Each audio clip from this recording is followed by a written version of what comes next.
Hello, welcome again to the Object Relations Thinking video series. I'm going to talk today about fear of success. Although we often think of fear of failure, which we're more conscious of. Often even our fears of failure are really connected on a deeper level with unconscious fears of success.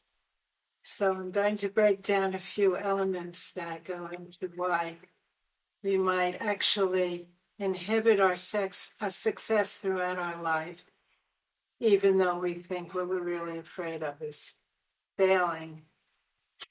Um, there are two different levels of development that relate to the origins of conflicts that often take place more in our unconscious minds about fearing that if we succeed, there are going to be punitive or dire consequences. So we could actually sabotage ourselves as a way of protecting ourselves from the feared aggression of parents or siblings that we fear might attack us for our successes.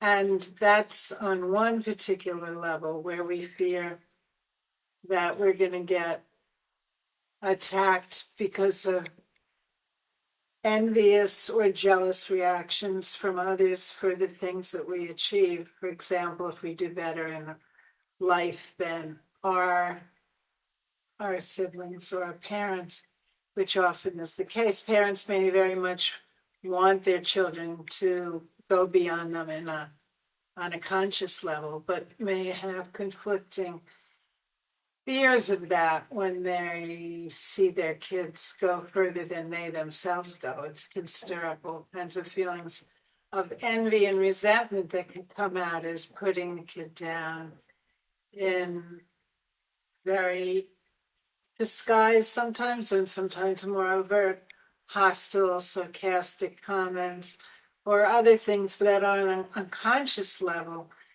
the kid can experience as actual murderous intentions towards them. So children carry with them a fear that the opposite sex parent who they might be, the same sex parent actually, they might be competing with, like a son with a father, a daughter with a mother. Going beyond that parent can often create repercussions that make them fear that they're going to be either injured in some psychological or actually literal way, or even murderously attacked if they get a degree in school their parents didn't get, or if they go into a profession that's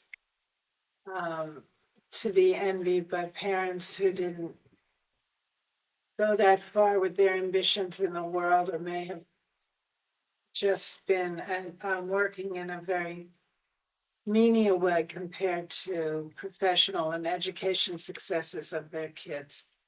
So we have the fear of the parents' resentment that they go further than them. And on an earlier level, we also have a fear that just separating from the mother can create a murderous attack of abandoning the child if the child dares to separate and go their own way.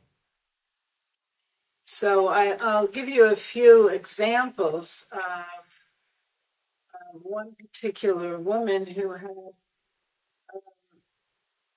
she actually came up with the phrase, "My graduation is my mother's funeral," because she felt that whenever she succeeded, her mother was going to die or be killed by her success. In fact, when she left her native land to come to America, her father actually called her up and told her she was killing her mother and giving her mother a heart attack by going away from home. And yet she was going away in order to feel that she could be entitled to do the things she wanted in life. So for her, graduation of any kind at any stage of her life was filled with the fear that she was going to give her mother a heart attack. So she just came out in the phrase, my graduation is my mother's funeral. And then she experienced that in an interesting way in relation to me as her therapist in psychotherapy. Because I am a psychoanalyst, we work with deeply unconscious things, and it's a psychoanalytic form of therapy and actually psychoanalysis. So the woman I'm speaking about saw me as both an extension of herself that she could identify with and watch me go out in the world for her, since it wasn't safe for her to do that. And she would want to stand in the background, watching me, applauding me, being vicariously a part of my success every step of the way. But this was in the beginning of treatment. She did not want to be out there because she saw me as taking all the risks and getting all the attacks. She added to whatever she actually saw, people being competitive or envious of me. She added that to her own unconscious fantasies that became conscious in the treatment, that I was being so attacked and I was defending myself, but she didn't think she'd be able to do that because in her mind, the attackers would be the mother who would be getting a heart attack, or the father who was attacking her for giving her mother a heart attack, or siblings of hers that she had that resented her in the same way. That her mother might, for leaving the family, leaving home. So for her, there was both the fear of attack from envious others that her mother might represent, her father's siblings. But there was also this earlier fear that she would be seen as the abandoning one, murdering the mother by separating and going her own way and leaving her mother behind. This particularly became vivid when she left her country. And yet she saved herself from all kinds of psychological suffering by being able to come to America and go into psychotherapy so she could find her own self, her own feelings, separate from who the mother kept telling her she should be or was. But this would have been a dangerous thing to do at home. In fact, she had bulimic symptoms related to this at home. And when she came to America, that particular symptom changed into others, but she was able to eat in a regular way and was able to start to digest psychologically what her feelings were, along with me as her psychoanalyst. So she gave up. She gradually came to see she could survive as she went forward in the world. And as she did that, she realized that she was no longer just wanting to stay in the background with me out there in the world in her fantasy. I mean, she knew I gave presentations, that I was known in my field. And so she added to that her own fantasies of watching me be out there on front stage center, succeeding, being applauded, getting awards. And I did write books. She knew that. I did get awards. She imagined all this as what she wanted to be, but it was safer to do it vicariously through me. But as she started to feel her own feelings and realized that her parents had wanted to hold her back because of their insecurities about themselves and her mother's fear of abandonment emotionally, she was able to start to separate from them and own her healthy ambition and grieve at the loss and the guilt that she felt related to having to leave her family in order to make her own identity in the world and her own family here in the United States. So as she became more who she was, she didn't want to stand anymore in the background, just vicariously living through me, being in the shadows, watching me handle the envious others or take the admiration that was there. She wanted to be out there herself. So gradually she started to accept that she didn't just plug into me and experience my talents, but realize she had these talents in herself and she could go out there front stage center. And in fact, she did that at one of her graduations. And interestingly, her mother came and they both survived the event.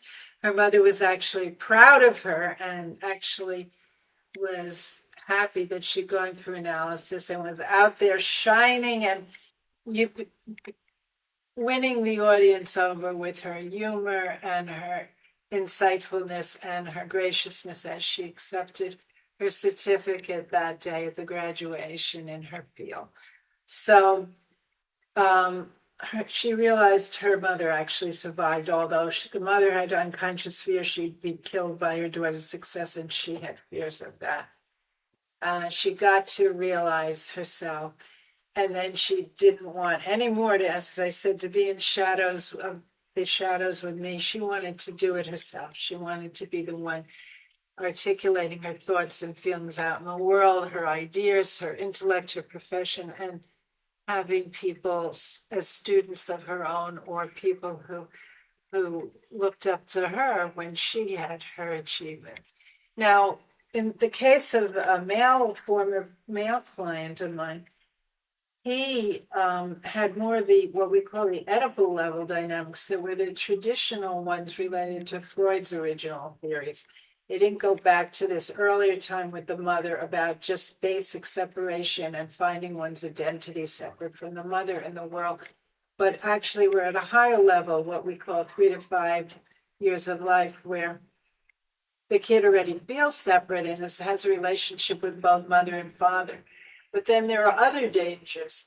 The danger of the same-sex parent, in Freud's terms, castrating or punishing his son for advances in the world because of the father's envy, or the kid having a relationship with the mother, the father's feeling jealous, or siblings feeling jealous of that. In this family, there was actually a lot of jealousy and a lot of envy. The father and his brothers particularly envying his relationship with his mother. So then later, when he went out of the family, which was an immigrant family in this country, and started to get high-level graduate degrees in his field, it was resented, that particularly by his brothers and his father, so that when he got his highest degree, his father couldn't congratulate him.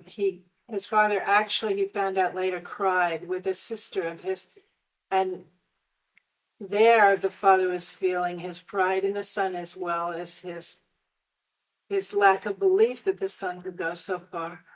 But to his son in person, he put his son down and said, "Oh, what's this for? So now what are you going to do?" And the brother too, he said, "So what do you do with this thing, this graduate degree?" So he was getting contempt, teasing, and all this. This was Freud's Oedipal idea. But on an unconscious level, it's not felt as just teasing or mild attack. It's experienced, or a withholding of congratulations, but rather is experienced as they really want to kill me. They really don't want me to live anymore. They're so envious, so jealous of what I have that they don't have. They just want me to be dead. So that's the unconscious fear that could be behind the fear of success. You really fear that you're going to be annihilated or murdered. And with the earlier fear of abandonment is a fear that you're going to lose the mother at a time when you're not ready to be at all operating on your own without a mother's care and continuing contact. So there's a sense of devastating fear, devastating emptiness of being alone in the world without anyone if you succeed and go away from the mother, when you still need her and you think you're going to be cut off from her if you go forward in life because of her fears of abandonment. So there are these two different levels, and often these two different levels also interact within people. And so it's not even as simple as just fear of abandonment or fear of being murdered by a jealous competitor, like the same-sex pair in the Oedipal stage. But that's all we have time for today.